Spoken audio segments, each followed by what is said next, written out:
Jésus n'est pas venu dans l'intention première de souffrir et de mourir. Cette assertion pourrait bouleverser notre idée sur la façon dont Dieu sauve l'humanité. Si Jésus devait obligatoirement passer par là et que c'est cela que sa conscience lui donnait comme perspective permanente, où serait la liberté? Cette liberté du Fils qui est le garant de son amour. Car seul l'amour sauve. Le sacrifice du Christ n'est pas le résultat indispensable d'un programme de rédemption élaboré par Dieu qui fixerait le destin de Jésus. Il n'est pas non plus une sorte de rite magique qui nous vaudrait par lui-même la libération du mal.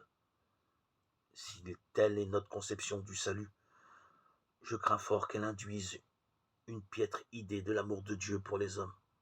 Ce Dieu qui a tellement aimé le monde, qu'il a donné son Fils, son unique, afin que quiconque croit en lui ne périsse pas, mais ait la vie éternelle. Cependant, il fallait bien. Entend-on souvent, pensant alors aux paroles du Christ lui-même aux disciples d'Emmaüs, esprit sans intelligence, lent à croire tout ce qu'ont annoncé les prophètes. Ne fallait-il pas que le Christ endurât ses souffrances pour entrer dans sa gloire? Luc 24, 26. Il s'agit là d'une allusion directe à l'accomplissement des Écritures.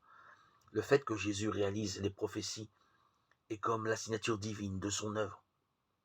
Les disciples d'Emmaüs sont dans la tristesse et le doute, et c'est là que Jésus ressuscité les rejoint. Pourquoi ce découragement? Pourquoi ces doutes? Pourquoi ce visage morne, comme nous le précise saint Luc?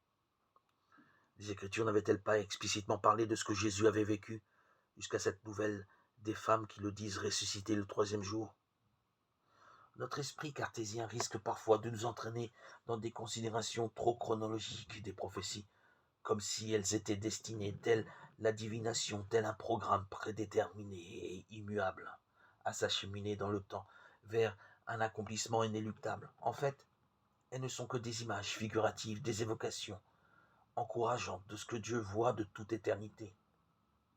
L'unique offrande d'amour de son Fils jusque sur la croix, en vue du salut et de la guérison de tous les hommes. Ainsi, Jésus n'est pas obligé aux prophéties, encore moins à une quelconque volonté crucifiante de son Père, qui est notre Père. Sa liberté demeure totale et non conditionnée, si ce n'est par l'amour d'un bout à l'autre de sa vie terrestre.